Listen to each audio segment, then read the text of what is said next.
Welcome back, brother, to Faces and Heels, our pro wrestling podcast here on the KB Radio Network. And this is our reaction and review of WWE Backlash, which took place this past Saturday, May the 6th in Puerto Rico.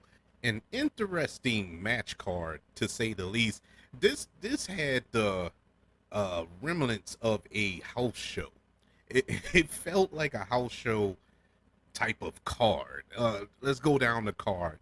We're going to break down each match throughout the show. But first, our opening match was Bianca Belair defending her Raw Women's Championship against Io Sky. Seth freaking Rollins taking on Omos. We had a triple threat for the United States Championship. The champion being Austin Theory, defending against Bronson Reed and Bobby Lashley. Also, we had a SmackDown Women's Championship, where the SmackDown Women's Champion, Rhea Ripley, put up her title against Zelina Vega. A San Juan street fight between Damian Priest and Bad Bunny. Also had a six-man tag where we saw the Bloodline, the Usos, and Solo Sikoa teaming up to take on the not the Universal, but the Undisputed Tag Team Champions, Sami Zayn and Kevin Owens, teaming up with Matt Riddle in this six-man tag. And the main event, Cody Rhodes versus Brock Lesnar. It felt like a house show type of card. But I can tell you this, it didn't feel like that when the show started. This was a show. This was a heck of a pay-per-view. I enjoyed the majority. I'm not going to say all. The majority of these matches. Actually, to be completely upfront and honest, I enjoyed all of them for different reasons. Not all of them popped. Not all of them were WrestleMania level matches, but it was just a lot of emotion and a lot of energy in this pay-per-view. Like I said, this was taped in Puerto Rico, somewhere where they haven't had a lot of pay-per-views there. You know, WWE haven't performed there for a big pay-per-view in God knows how long, and that crowd was into it. I mean, they were into it. It got me into it. It was emotional. I even teared up in a couple of matches. I mean, it was that much energy in that arena. I wish I was there. That's the type of environment that I would love to go watch a wrestling show. It just felt awesome to be there. You know, it's one of those you had to be there type moments. And man, I enjoyed it. But before we get to our Backlash results and review, let's go over the last month. You know, let's what has happened in the last month since WrestleMania, since the last Faces and Heels show, which we reviewed both nights of WrestleMania, which was pretty good. The first night was out of the park. Second night, not so good, but you know, overall, it was a good show. But from the end of that night on till today, I guess you could say, has been kind of a seesaw. It's been up and down with the WWE, with some of the decision makings, even stemming from WrestleMania. Some of the decisions that were made concerning these matches. It's affected the excitement, I should say, from the WWE universe. You know, when Triple H took over for creative, should I say, about 6 months ago, it's been awesome, man. I mean, Triple H, I always loved him. I was a big fan of him when he was a wrestler, you know, so him knowing the business and being a part of creative, if you need proof, just look at NXT in his early days. when he first started, when he was over that, and all of the stars that came out of there, the superstars that came out of NXT, the booking in NXT, the women's revolution is because of Triple H. Well, he's a part of it. I'm not going to give him all the credit, but he is a big part of why the women's evolution in WWE wrestling has kind of shot off, man. I mean, Sasha Banks, when she was Sasha Banks, when she was a part of WWE, uh, when she was there and feuding with Becky, um, and Bailey, not Becky. Well, she feuded with everybody, but with Bailey in particular, that match at Takeover in Brooklyn between those two was probably one of the greatest matches of all time. Not greatest women's match. Listen to what I'm saying. One of the greatest matches of all time, and it just shot off like a rocket from there, to the point where me personally, I enjoy the women's wrestling more than I enjoy the men's wrestling right now. Honestly, I just enjoy their storytelling and their wrestling skills and what they put. I mean, women really invest. No knock on the men. I know the men go out there and give it they all, but it's just something about the women going out there and just bringing it night in and night out. Really enjoyed it. And so when Triple H took over the main roster, the main WWE roster, which consists of SmackDown and Raw, you know, a lot of changes were made. A lot of wrestlers that were let go under Vince McMahon were brought back. That Triple H, I guess you can consider, were Triple H guys and girls. You know, he brought them back. You know, Bronson Reed, Dakota Kai, uh, Braun Strowman, and so on and so forth. Karrion Kross, all these wrestlers coming back under Triple H, and getting decent pushes. Not so much Karrion Kross, but I think later on down the line we're gonna see how that go. But it's been better. But we all know about the sale.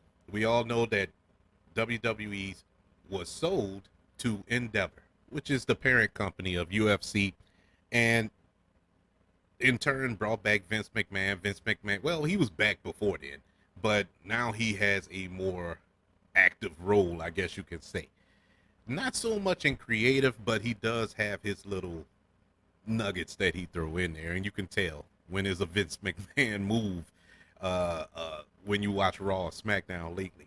But it kind of, I don't know, kind of changed some things, you know, and it doesn't have that same power that it had before, and it's really affecting viewership. If you look at the ratings, it's affecting excitement. You know, it doesn't have that same feel. The best storyline in wrestling, the Bloodline, is kind of done for. Well, not done for. It's still a story there to be told, but it's not to the level it was pre WrestleMania. And the Cody Rhodes finished the storyline has, you know, it just seems like there's no plan. You know, there's no plan to where this gonna go. I was champion for Cody Rhodes to win at WrestleMania, which was probably the smart play, the no-brainer play for him to take the titles off of Roman Reigns. And I understand the swerve, and I'm not mad that he didn't get the title, but at the same time, I can't help but play in my head over and over again all the storylines that could have emerged from him winning the title. You could have had Roman Reigns go on this just, I don't know, this violent, you know, king without his crown type killing spree, you know what I mean?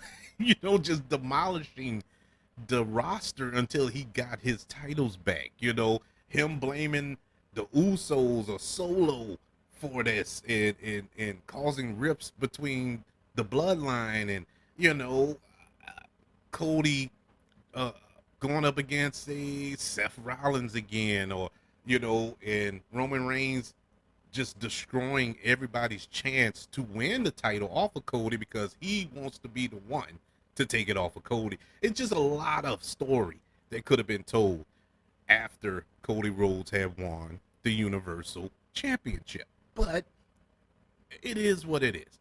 And right now, it looks a little crazy because you don't see Roman Reigns that much. He has not been on television. He wasn't even on this pay-per-view. You know what I'm saying? And so there's no champion. Where is the champion? And where is his defenses?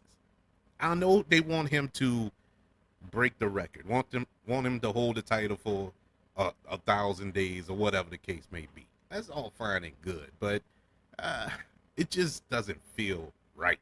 And in the midst of all that, we had a draft. And we're going to go over the draft right quick. And then we're going to get into Backlash. But before they announced the draft, we announced that we're going to have a new title. WWE Heavyweight Championship. Now, with this championship, being as though Roman Reigns doesn't defend his championship on the regular, this champion is going to be required to do so. And whatever brand Roman Reigns is drafted to, that means the other brand will have the champion. The heavyweight championship. It's too many belts. There's too many belts and it's too confusing. I don't really care for this. At first, when they first revealed it, I was like, all right, that's cool. But when cooler heads prevailed, I was like, man, I'm not feeling this. I'm not feeling this at all. And who are you going to put this on? Who are you going to put this belt on? You're going to give it to Cody? That's not the belt Cody wants. Cody wants the WWE Universal Championship. That's the story. That's the end of the story. The championship that his father couldn't get. That's the belt. That's what he wants. And so if it's not Cody, then who? Who is Seth Rollins? All right, whatever. Seth Rollins don't need the belt. Seth Rollins is over, man. He doesn't need the belt. And so let's go through this draft right quick so we can get to our Backlash reviews. In night one, which took place on April the 28th on SmackDown, the first pick of the draft was a no-brainer, Bloodline. The Bloodline stays on SmackDown, which consisted of Roman Reigns, your undisputed WWE Universal Champion, along with Solo Sikoa and Paul Heyman. Second pick is Cody Rhodes to Raw. The third pick, you get the Raw Women's Championship, or champion, should I say, Bianca Belair. She's drafted to SmackDown. We will discuss that a little later. Becky Lynch, drafted to Raw. The Street Profits, drafted to SmackDown. Imperium, drafted to Raw. Edge goes to SmackDown. Matt Riddle goes to Raw, or stays on Raw. Bobby Lashley, drafted to SmackDown. Drew McIntyre, drafted to Raw. The OC, which consists of AJ Styles, Luke Gallows, Carl Anderson, and Mia Yim, goes to SmackDown. The Miz stays on Raw. Damage Control, which is Bayley, Dakota Kai, and Io Sky, they are drafted to SmackDown. Shinsuke Nakamura is drafted to Raw. Also, NXT had a couple of champions that were drafted to the main roster. Abba Fire and Isla Dawn, who are the NXT Women's Tag Team Champions, they were drafted to SmackDown. And the NXT Women's Champion, Indy Hartwell, was drafted to Raw. And so that was an interesting move. I like those picks, for NXT. But it is what it is. I don't understand vacating those championships, especially in Indy Hartwell's case. She just won it. And now she's going right to Raw and had to relinquish it a couple of days later. All right, in the supplemental draft that night, you had Apollo Crews being drafted to Raw from NXT as well. Candice LeRae stays on Raw. Chelsea Green and Sonya Deville are drafted to Raw. Dexter Loomis stays on Raw. Hit Row stays on SmackDown. JD Madonna, who was on NXT, I'm excited for this young man because I'm a big fan of his. He's drafted to Raw. Lacey Evans stays on SmackDown. Maximum Male Models stay on Raw. I didn't even know they were on Raw, but they stay on Raw. Natalia gets drafted to Raw. The Viking Raiders move from SmackDown to Raw. And Zoe Stark, NXT female wrestler, she moves to Raw. Night 2, which took place on Raw on May the 1st, the first pick of Night 2 was Rhea Ripley, the SmackDown Women's Champion, being drafted to Raw. Now, this means that there's going to be a title switch, that Rhea Ripley and Bianca Belair will have to exchange titles. I'm assuming, because it doesn't make sense any other way. Also drafted that night, you have Austin Theory, who is the United States champion. He was drafted to SmackDown. Seth freaking Rollins stays on Raw. Charlotte Flair stays on SmackDown. Kevin Owens and Sami Zayn are drafted to Raw. The Usos are drafted, well, they stay on SmackDown with the rest of the bloodline. Judgment Day stays on Raw. The LWO stays on SmackDown. Liv Morgan and Raquel Rodriguez get drafted to Raw. They are the WWE Women's Tag Team Champions, by the way. Asuka moves to SmackDown from Raw. New Day moves from SmackDown to Raw. The Brawling Brutes stay on SmackDown. Trish Stratus stays on Raw. Karrion Kross stays on SmackDown. Ronda Rousey and Shayna Baszler has moved to Raw. LA Knight stays on SmackDown. Braun Strowman and Ricochet moves to Raw. Shotzi stays on SmackDown. Bronson Reed stays on Raw. Pretty Deadly, the NXT tag team that consists of Elton Prince and Kid Wilson, they were drafted to SmackDown. Alpha Academy stays on Raw. Rick Boogs moves over to SmackDown. And we have 2 NXT products moving on to the main roster. You have Katana Chance and Caden Carter moving to Raw. And we have Cameron Grimes moving to SmackDown. In the supplemental draft, you have Dana Brooks staying on Raw. Emma moving from SmackDown to Raw. We have another NXT product. Grayson Waller moves to SmackDown. Jinder Mahal and his crew moves to Raw.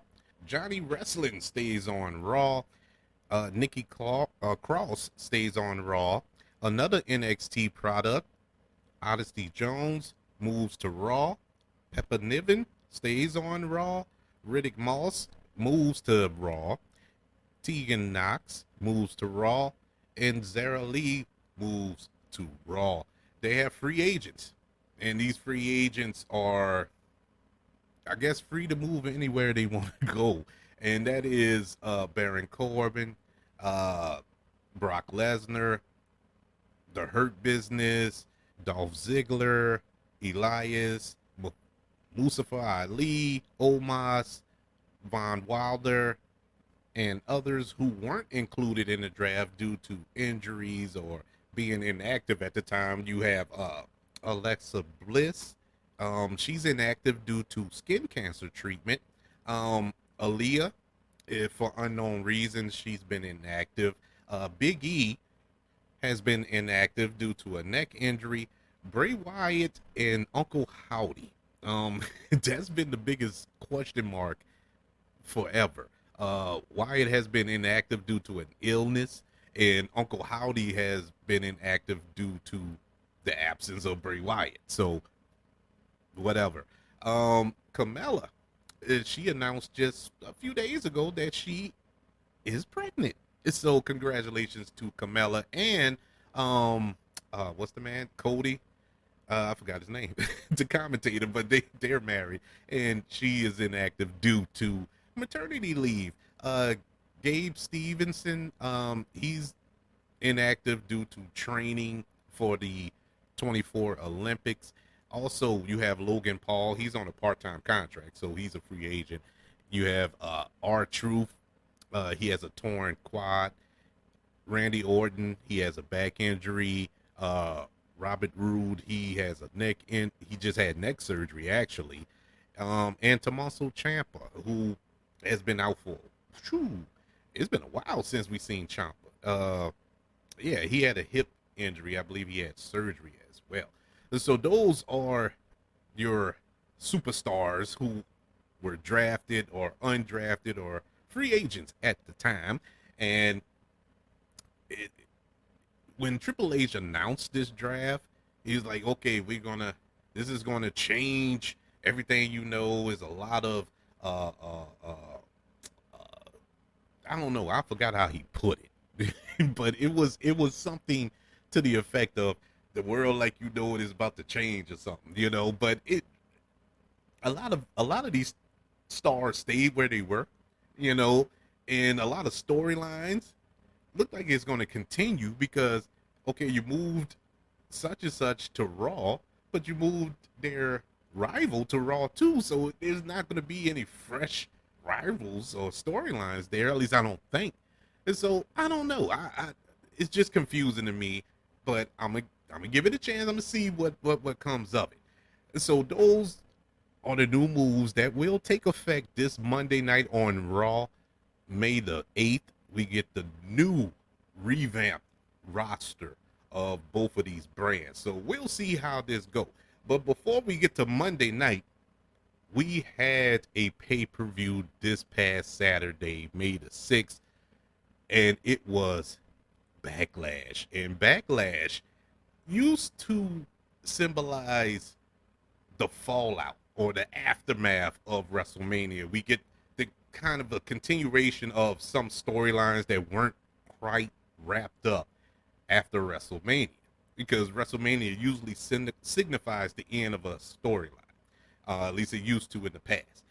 And so this go around, we didn't get that. It really wasn't, other than maybe the bloodline. There's nothing else really going in. The bloodline storyline between Kevin Owens and Sami Zayn and all that is really like to the point.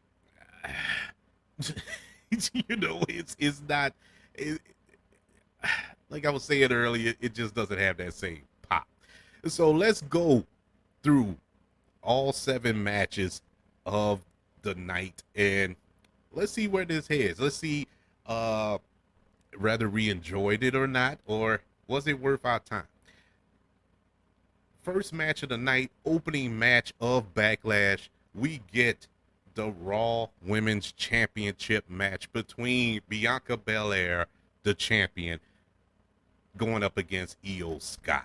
And I will say this, I am a huge fan of Io Sky, even when she was Io Shirai in NXT. She is a beast. Oh my God, she is a beast in the ring.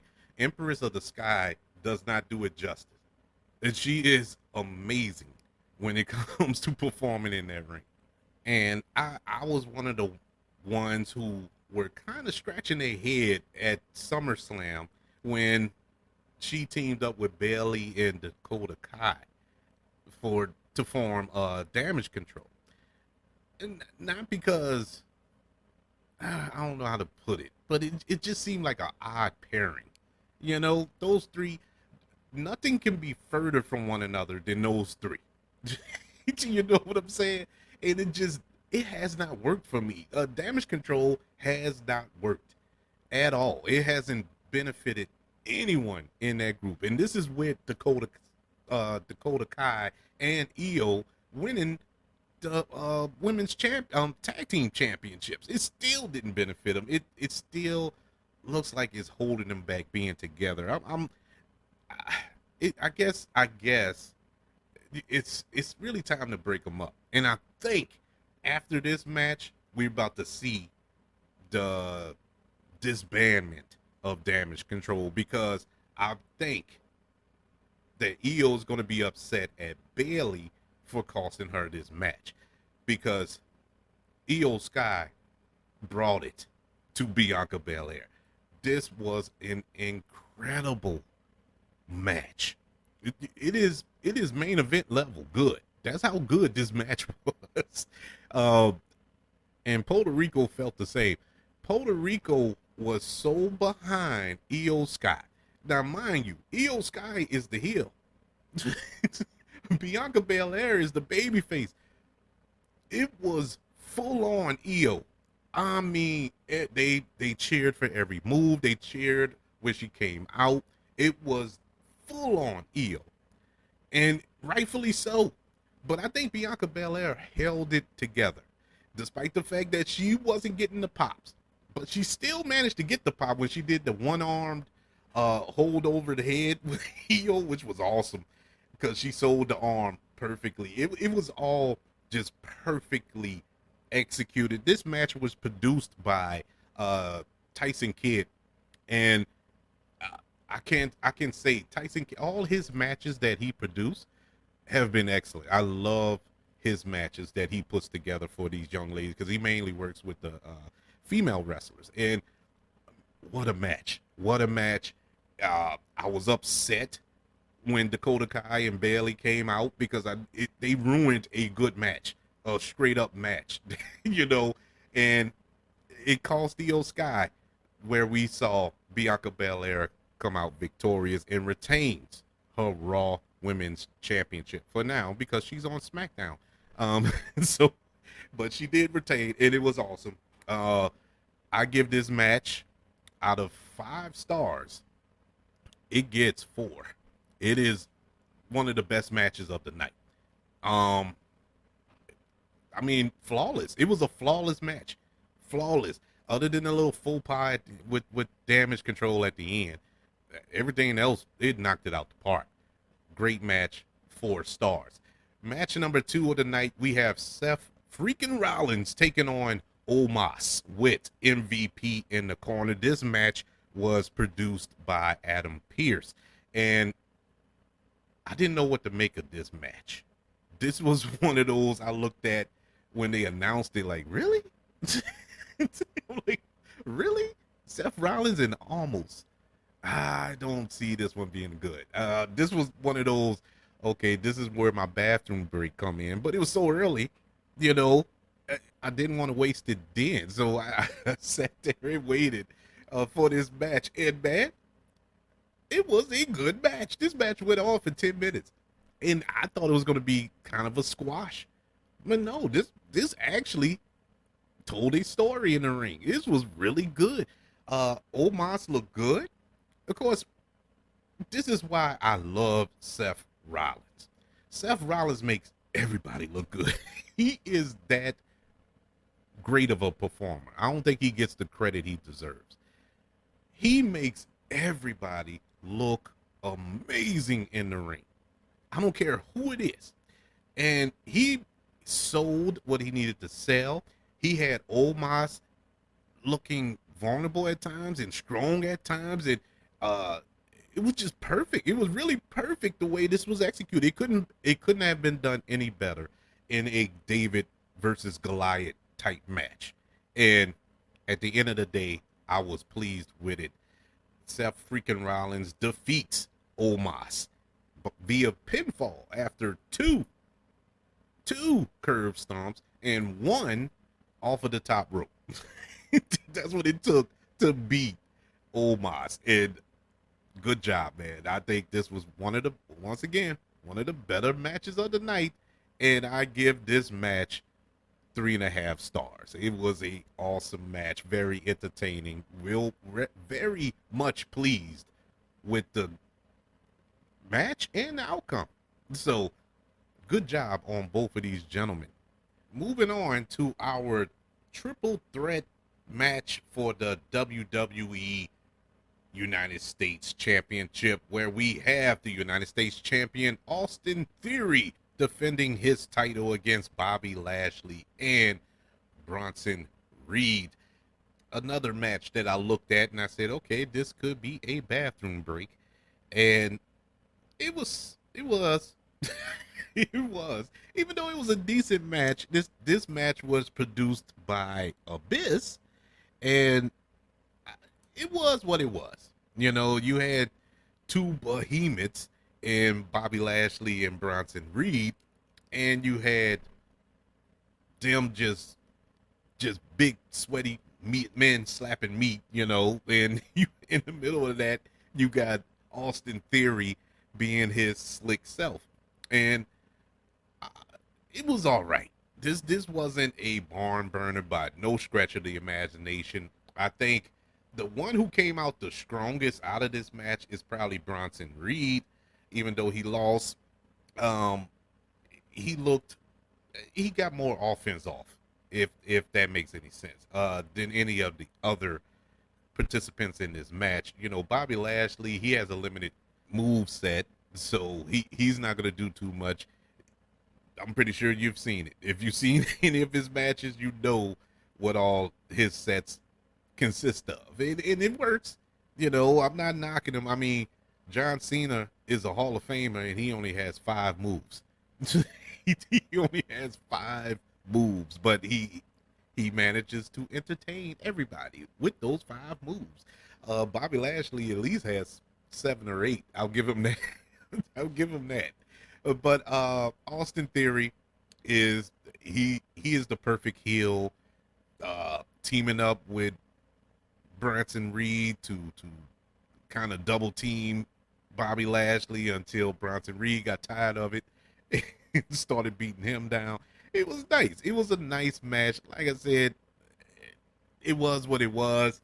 It wasn't good. It wasn't bad. It was just decent. And Austin Theory retains his United States Championship.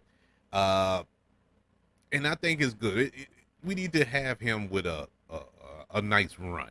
I think he needs a long run with that belt. You know, they help build him up to eventually make a run at the United States, not the United States, the Universal Championship, the Undisputed Championship. So it will be interesting to see how that goes. Now he's not in the contention for the new heavyweight championship because he's on SmackDown now, and that title is going to Raw, the heavyweight championship. So he would have been somebody I could see wearing that belt, but he's on SmackDown, so I'm confused by that. But it is what it is. Austin Theory retains his championship. Out of 5 stars, the triple threat WWE United States Championship match gets 3 stars. It was just average. It was good. It was decent, you know. Wasn't horrible. So that's a good deal. Moving on, match number 4 of the night, which was probably the most emotional. I didn't think I was going to be moved by this, and I was. And it was the SmackDown Women's Championship match between Rhea Ripley, the champion, versus Zelina Vega. I got emotional, people. I can't. I don't know why. I don't know why. I guess seeing the emotion on Zelina Vega's face, you know, how that crowd was just behind her every step of the way. It was beautiful. I thought it was just great for her. You know, Zelina Vega has been a valet, a manager, you know, and she can wrestle. I've seen her wrestle. She's pretty decent, you know, but she's never gotten that moment. You know what I'm saying? She's never gotten that moment to shine anywhere. And this is her native land. This is Puerto Rico. Her parents are from Puerto Rico, even though she was born in New York. Her parents are from Puerto Rico, so this meant a lot. Her family was in the crowd with her, cheering her on. She came out with the Puerto Rican flag as a cape, which was gangster, you know.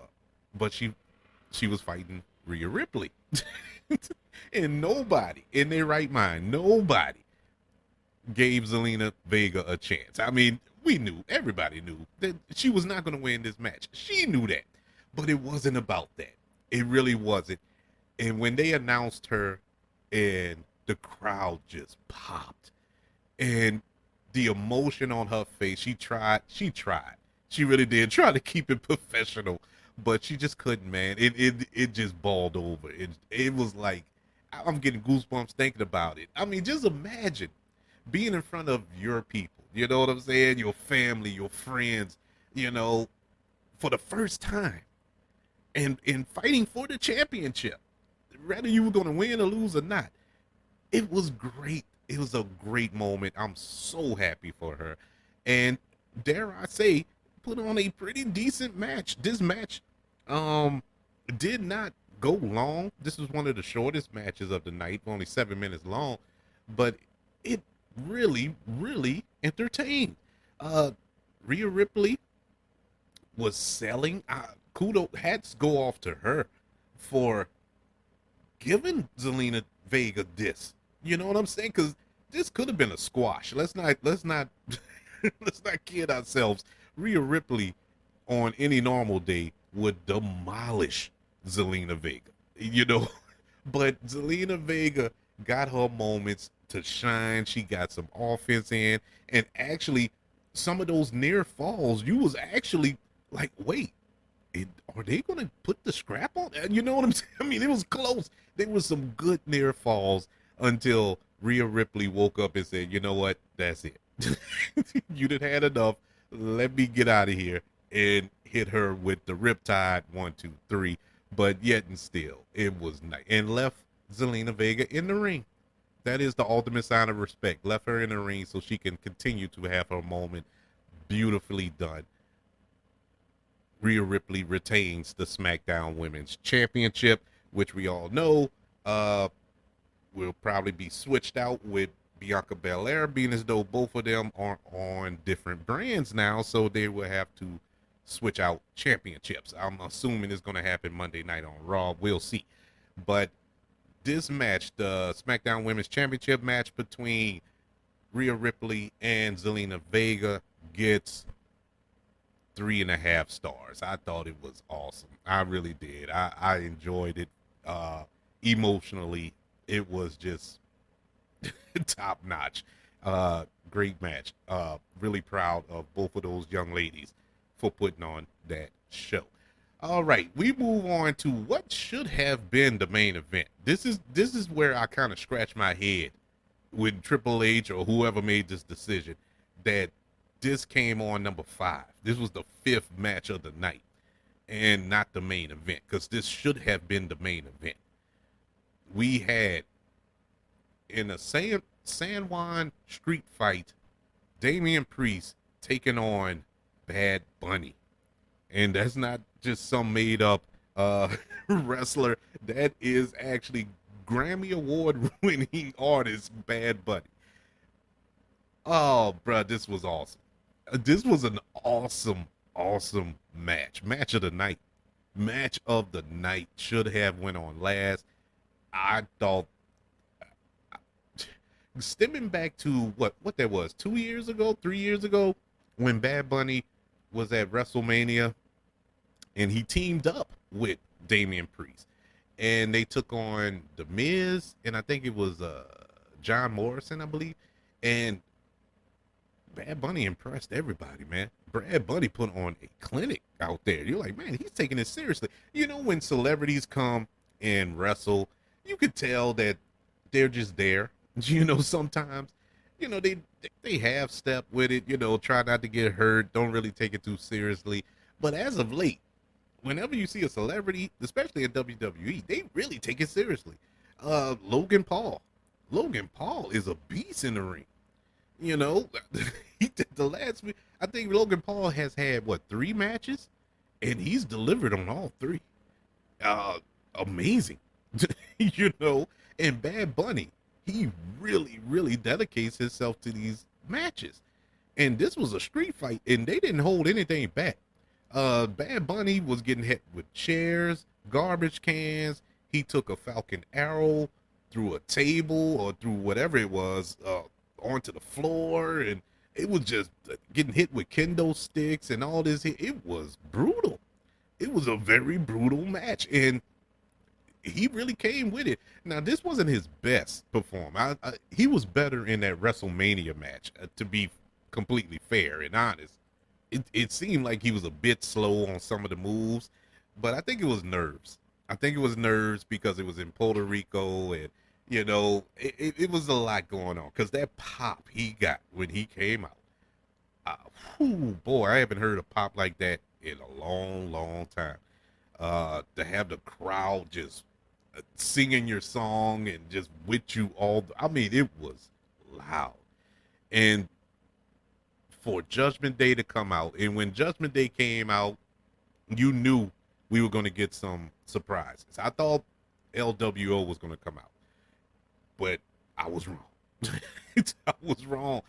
We got some big surprises. It started off with Rey Mysterio coming out to help, but it wasn't enough.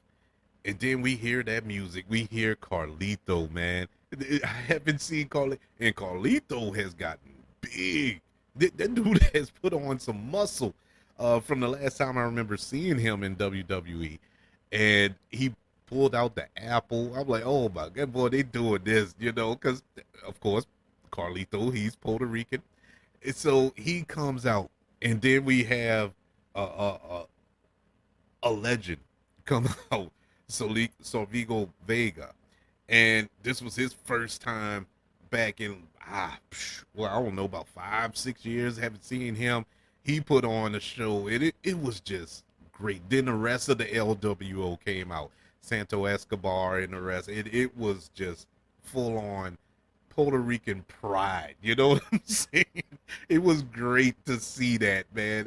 It really moved. That also almost had me tearing up, because I was happy to see that. Yeah, you could say that they're playing up to the crowd, pandering to the crowd, whatever. But that's what this is. This is entertainment. It's sports entertainment. That's what you're supposed to do. And they did it great. And this is why I'm upset that this should have been the final match. This should have closed out the night. What a way to go out, as opposed to how we went out. And we're going to get to that in a few. But this was nice. This was really great. Bad Bunny defeats Damian Priest with a Canadian destroyer, which was awesome, greatly executed. This match was produced by Jamie Noble, and Jamie Noble, if you ever look it up and go back at some of the matches he produced, were just bangers. This dude deserves a raise. I don't know how much he's getting paid, but he needs a raise. He needs more. he is doing God's work. Excellent match.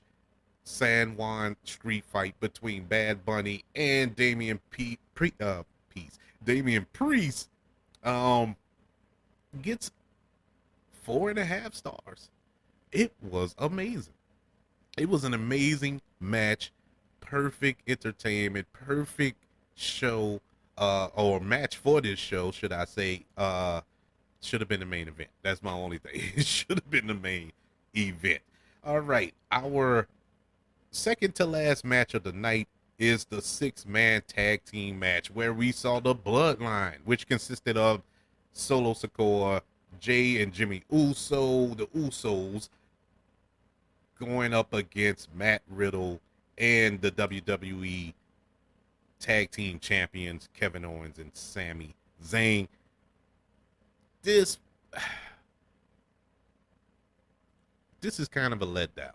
Had you told me going into this pay-per-view or this premium live event, whatever they call it now, that this was going to be the most boring match on the card, I probably would have slapped you to sleep. And I don't even get violent. That is no way a match concerning the Bloodline would be the worst match. Not the worst match. That's coming up soon. But the most boring match of the night. This, like I said, I'm so done with the Bloodline storyline because it's not going anywhere. Now, we did get a little added caveat, which I did enjoy, with Solo. Looks like he's about to turn on the Usos. He almost gave the Samoan spike to Jimmy. Or was it Jay? I think it was Jay. They were about to give the Samoan spike to him, and that would have been a twist. You know, he's setting that up. So we it looks like the disbandment of the bloodline is on the horizon. So that's good. All right, we are continuing this storyline. But as far as the the Sami Zayn, I keep always say that. The Sami Zayn and Kevin Owen aspect of it is it's time to let that go. And Matt Riddle being thrown in there just for I don't know reasons. It doesn't do anything for me. I, I didn't get anything out of this match. It was good that the Bloodline won, you know, because they've been taking some L's lately. So it was good to see them come out victorious in this match. Of course, that's why Matt Riddle was there to eat the pin. So that was understandable. But I didn't get anything out of this match. It was just lame. You know, we've seen it. We've seen it. And other than the Solo and the Usos look like beef within the bloodline, there's nothing else that come out of this. So it was all right. It was all right. The 6-man tag team match, where we saw the bloodline come out victorious against Matt Riddle, Kevin Owens, and Sami Zayn, gets 3 stars. It was all right. So we move on to the main event of the card, and it shouldn't have been. It shouldn't have been. This was almost a short. It was real short. I don't even think this match went 10 minutes. It was very, very short. It actually went 9 minutes and 40 seconds. But with Brock Lesnar a part of the match, we knew it wasn't going to go long. But in the main event, we saw Cody Rhodes face Brock Lesnar.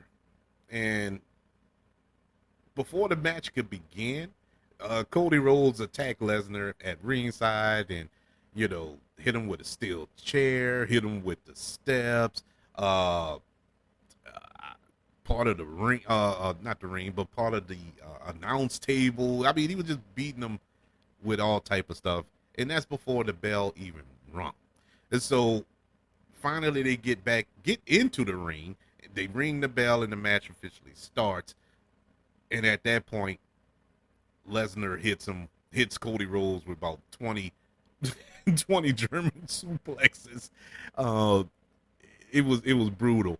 So during one of the suplexes, Cody grabs the turnbuckle and pulls off the cover to try to hold on to keep from getting suplexed. But when he couldn't hold on, but he tore the cover off. So that exposed the turnbuckle, which is foreshadowing for what was about to come. And Cody gets pinned in the corner. He dodges the little stampede charge from Brock Lesnar, and Brock Lesnar goes head first into that exposed turnbuckle, busting him right open. He wasn't bladed, because I watched it a couple of times to see maybe he cut himself. No, he full on hit that buckle and bust himself wide open in the forehead, and it was blood galore. I think what's his name? John Moxley is somewhere smiling like, yes, blood, you know. John Moxley, I don't care what match, he's gonna bleed. So he has to bleed, and he loves it. And he smiled for this match. And from that moment on, I knew that it wasn't gonna go long after that. But I really thought Brock Lesnar was gonna win. I honestly did. Even after Cody Rhodes hit, what was it, like 3 or 4 crossroads on Brock Lesnar, and Brock Lesnar kicked out. Brock Lesnar hit him with an F5, and Cody Rhodes kicked out, and that's when I kind of checked out. That's when I said no. No. You mean to tell me the Undertaker can't kick out from an F5, but Cody Rhodes can't? No. I'm sorry. I know Cody is a beast. I know they're building him up to be the one to take down Roman, but you're not kicking out of an F5. I don't care. No. But he did. He did. And Lesnar tried to put the Kimura lock on him, and Cody was able to kind of reverse it and put the leverage and pin Lesnar for the 1, 2, 3. cop out win, real flaccid. It was just, it was just dumb. It was a bad match. It really was. I'm really disappointed with it. And to be honest with you, when you look back on it, it's really no other way this match could have went. But at the same time, I'm like, well, maybe they shouldn't have had this match. They shouldn't have had this match. I think this match was made to kind of build up Cody, but you didn't help Cody here. You really did, because he didn't cheat to win, but he cut corners to win. He didn't straight up beat Brock Lesnar. You get what I'm saying? So it just doesn't have the effect that I think that the WWE wanted. And it still just leaves Cody Rhodes in limbo at this point, you know, because he's on Raw and Roman is on SmackDown. So the odds of him getting another chance at the Universal Championship is very slim.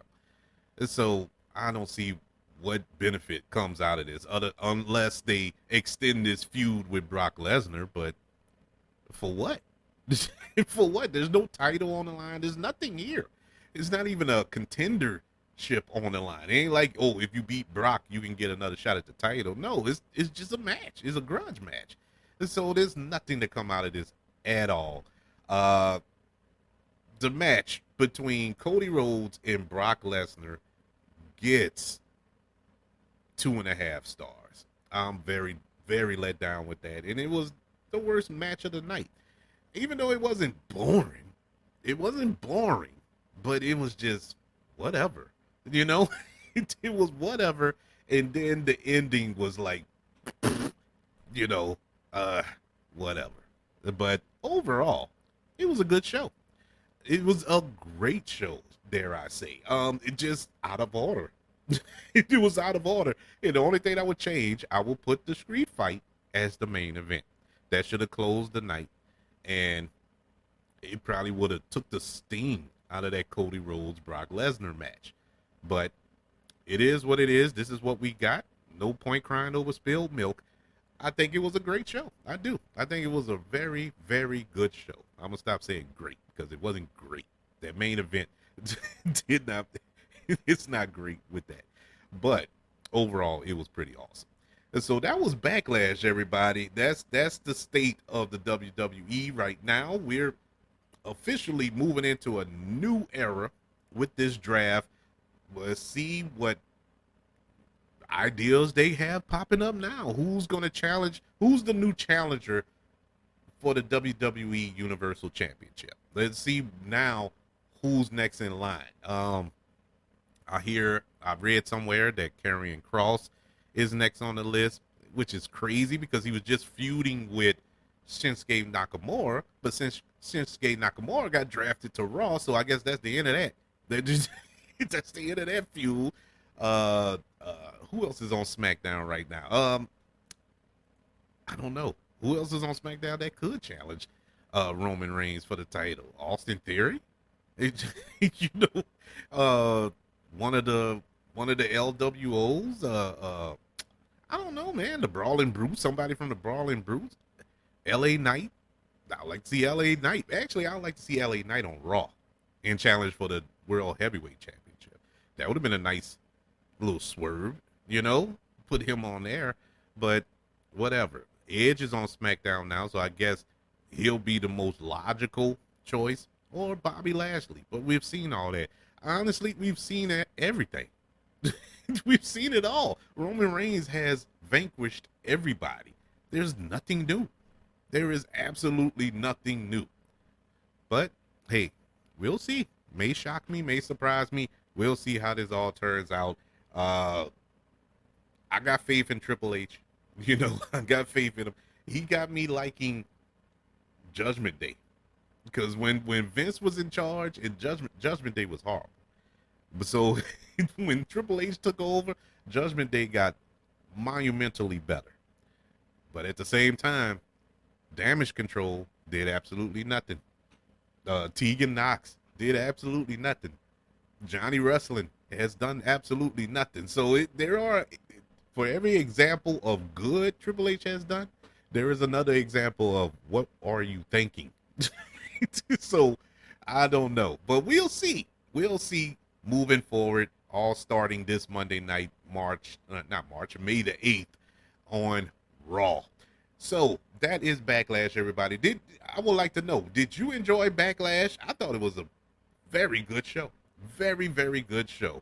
I'd like to know how you felt, though. Email the show, kbradiopodcast@gmail.com. You can also look me up on Twitter at KB Radio Network and on other social media platforms. Just look up the KB Radio Network. If you're listening on Apple Podcasts, Spotify, iHeartRadio, wherever it is you're currently listening to Faces and Heels on KB Radio Network, don't forget about the 5 stars, the reviews, and sharing this show with all your friends and family. Also, we're on YouTube. Don't forget to subscribe to the KB Radio Network channel, as well as liking this video. I greatly appreciate it. Everybody, thank you for joining me for another edition of Faces and Heels. This is the, third go around with Faces and Heels. And I just want to say, for all of you who came in and joined for the WrestleMania reviews that I did, I really appreciate it. I thought I just did it to do it. To be honest with you, this is something I wanted to talk about. I love wrestling, and I wanted to see if a couple of people might want to listen in. And I must say, man, the response has been awesome for Faces and Heels, and I really appreciate all of you for tuning in. It's a joy. It is overwhelming to see all the support that you all have given me throughout the time of the KB Radio Network, whether it is Faces and Heels or our other programs, whether it's Movie Goodness or Can't Wait Wednesdays or the Dome Patrol podcast, all that's on this network. Man, y'all are awesome. I love y'all dearly. But until we speak again with Faces and Heels, I'm guessing on the 27th. Yeah, the 27th, when Night of Champions, and that's right around the corner. That's 2 weeks from now, huh? Yeah, about 2 weeks from now. Boy, they not wasting any time. Night of Champions pay-per-view or premium live event. I keep saying pay-per-view. They don't want to say that because it's not on pay-per-view. But I'm hearing rumors that they might go back to it because Peacock, I think the contract with Peacock is coming up soon. But so they might be going back to pay-per-view. But anyways, yeah, Night of Champions is May the 27th, live from Saudi Arabia. Another Saudi show that is highly controversial, but whatever. And that is the night that we will get the new WWE Heavyweight Champion with that tournament that will take place at that pay-per-view. So we'll see how that turns out, and I will be back then to preview, also to review, and give the reactions to that show. Everyone, thank you for joining me. Love you all, and that's the bottom line.